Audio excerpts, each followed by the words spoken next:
Any other questions?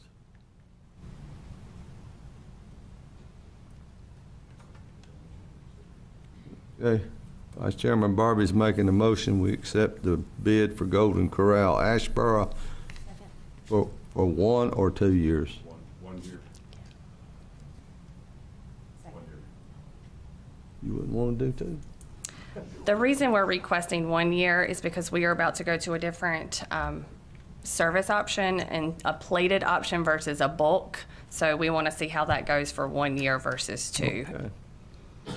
Got a motion and a second for 1 year. $4.85 per meal.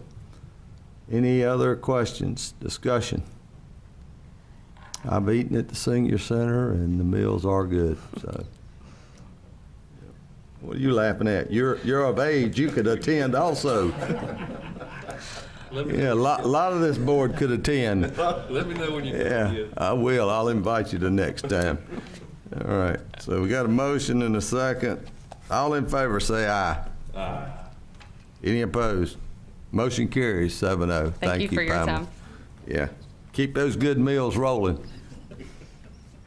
And while you're up here, I'm going to mention every month, the 4th Tuesday of each month at 9 a.m., the Senior Center in Albemarle has a veterans breakfast, and I attend most of those, and I'm telling you, it's nice to see World War II veterans, Korean War veterans, Middle East, Afghanistan veterans, Vietnam veterans. I mean, there's a mixture of men and women that have served our country, and they get a breakfast and a lot of fellowship, and it's a good event. So if you're listening out there and you're a veteran, please call the Senior Center and let them know you'd like to come to the next breakfast. Thank y'all for doing that. That's good. Okay, next on the agenda is Fiscal 23-24 Audit. Toby Henson, Finance Director. Come on up, Toby, and give us some exciting news.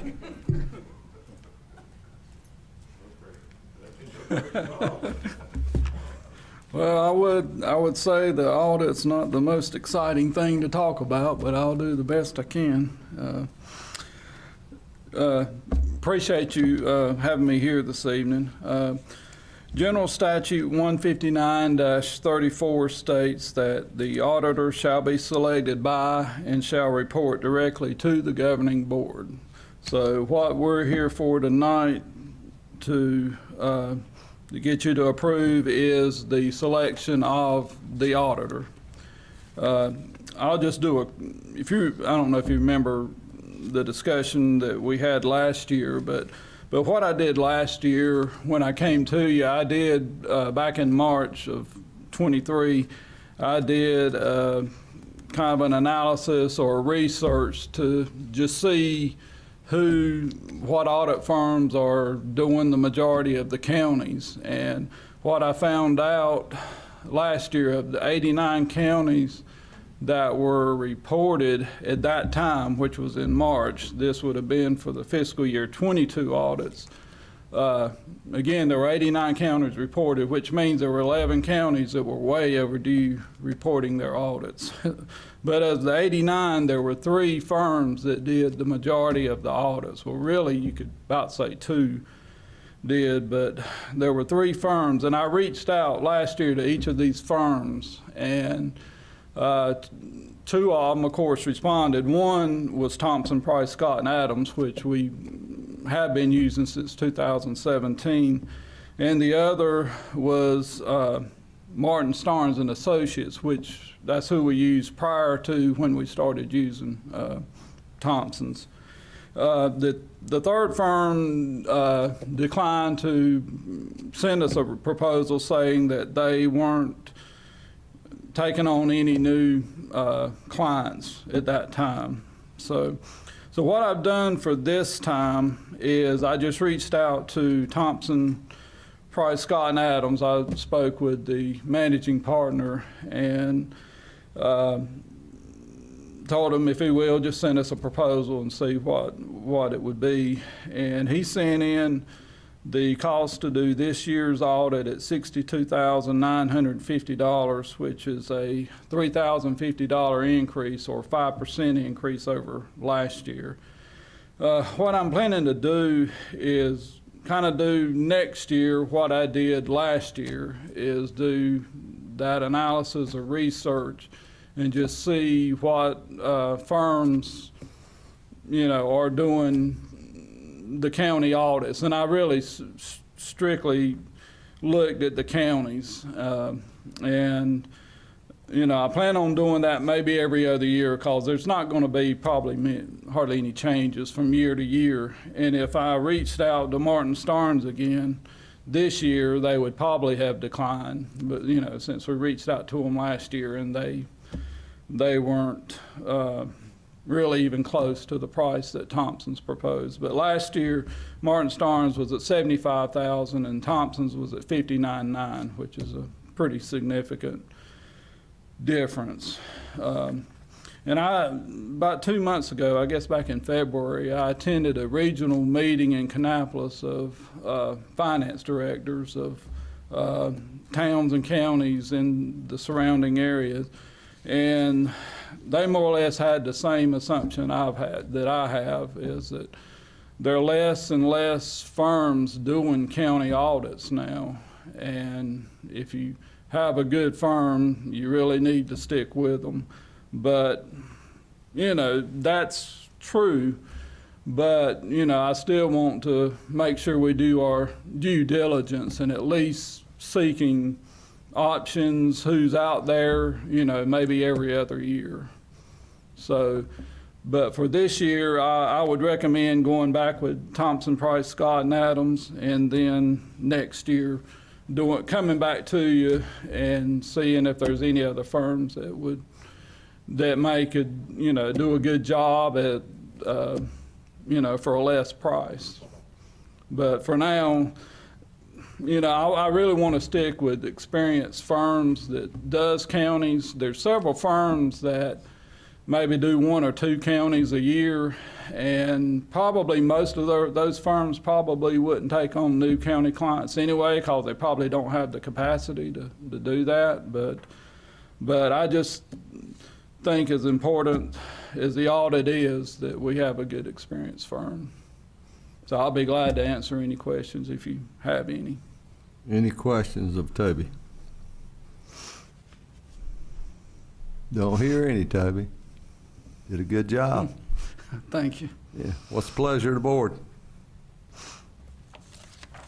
Mr. Chair, I'll make a motion that we approve Thompson, Price, Scott, Adams and Company to perform the fiscal year 2023-2024 audit engagement. And I second it. First and the second. Any other discussion? All in favor of approving Thompson, Price, Scott, and Adams and Company, please say aye. Aye. Any opposed? Motion carries 7-0. Thank you, Toby. All right, thank you.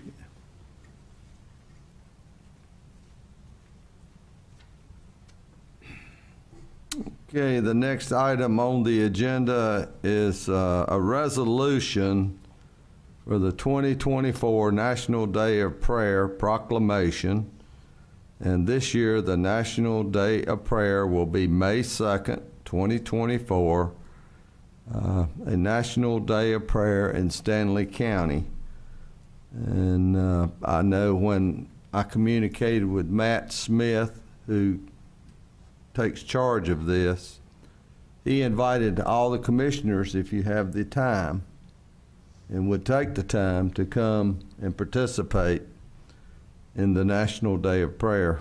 And it's, like I say, on May the 2nd at the park there. I'm going to call it the Leonard Mabry Park. It's there at the square, 2nd Street and Main Street.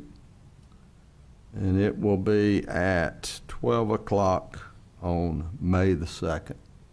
And I know also Locust normally has a National Day of Prayer, same date, at the Locust Town Center. Is that correct?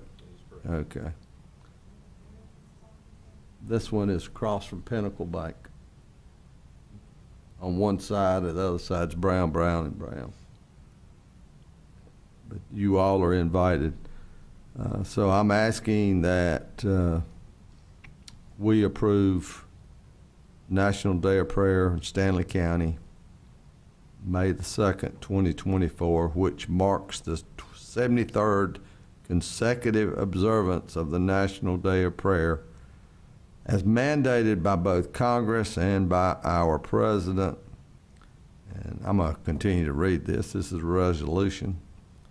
And whereas Lift Up the Word, Light Up the World is the theme for 2024 National Day of Prayer.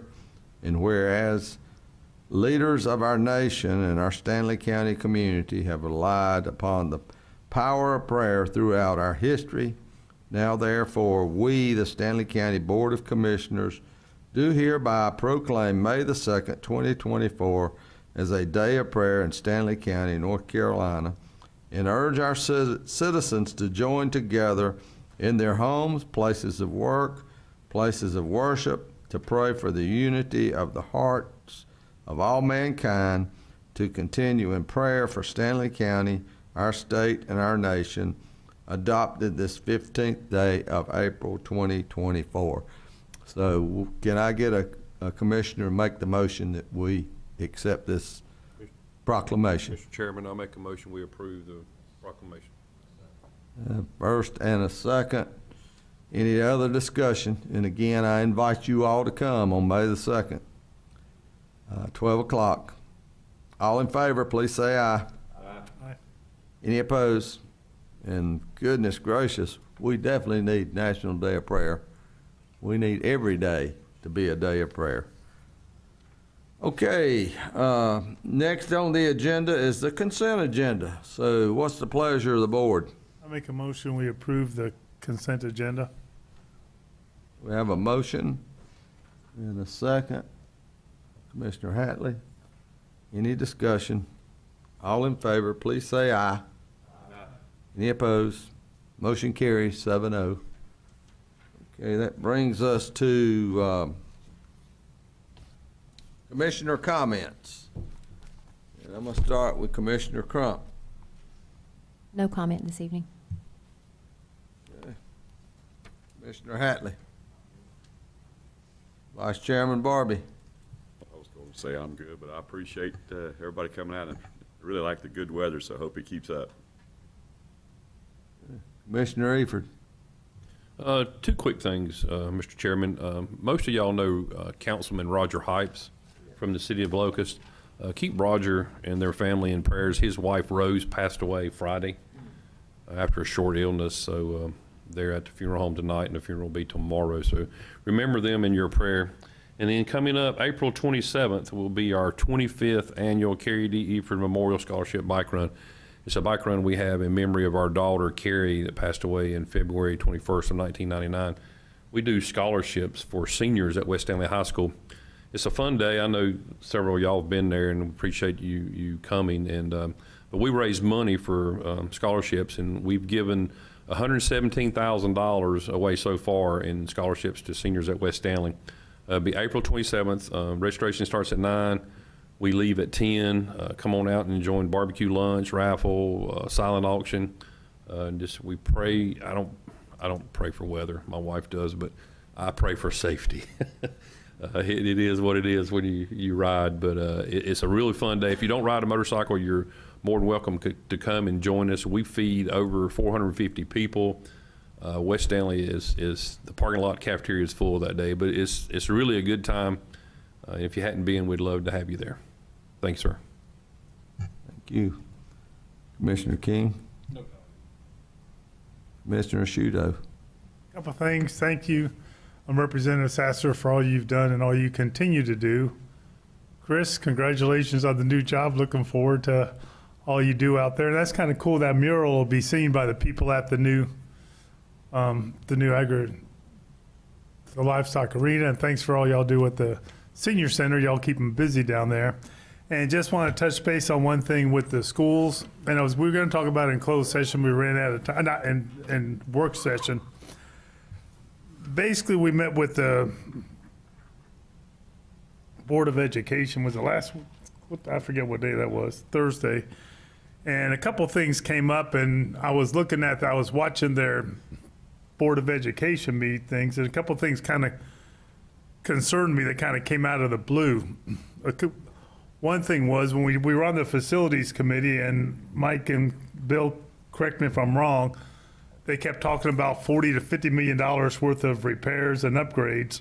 And at their meeting, they talked about all of a sudden $90 million worth of repairs and upgrades, and they're going to be asking for $9 million a year just to put Band-Aids on these things over the next 10 years. Well, those Band-Aids ain't gonna end. And I would like to do a joint meeting with them, and I don't know where we're at on that. We're just waiting for them to get back to us, I think, on that. And then I think they requested for the budget, which we'll learn about later. What was it? What did we give them last year? There was a $15 million in operating, and they've asked for $22 million this year. So they're asking for a $7 million increase, which is a pretty big percentage of increase.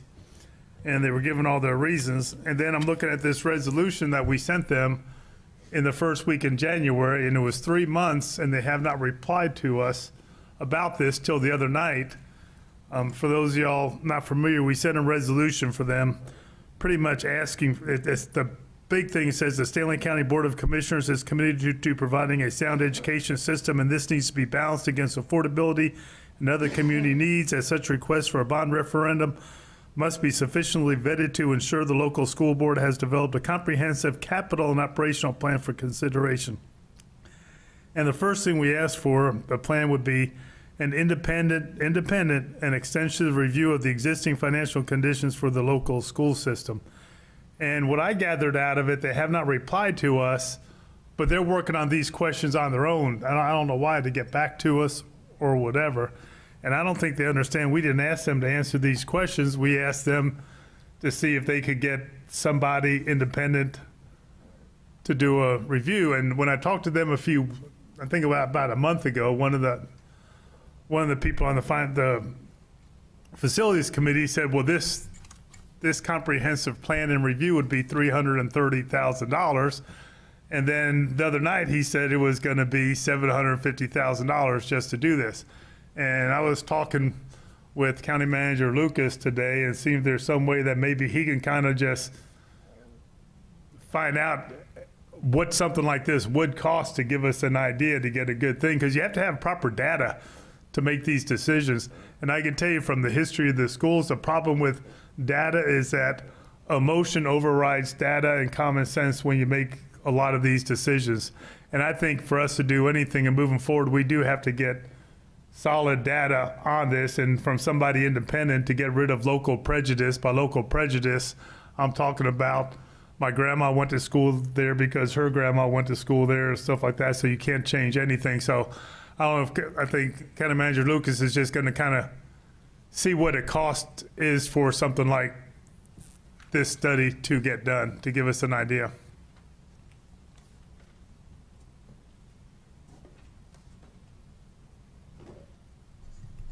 Okay.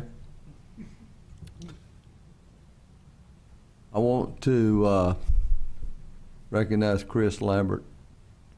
Congratulations on being selected to be the facilities director at the Agri-Civic Center and the agriculture arena. I hope you fill that thing up Me too. every week. Me too. Don't feel any pressure. Not at all. Just a little bit. But congratulations. I'm sure you'll do a good job. And saying that, I'm going to seek a motion to adjourn. Motion? Second? All right. All in favor, please rise. Thank you.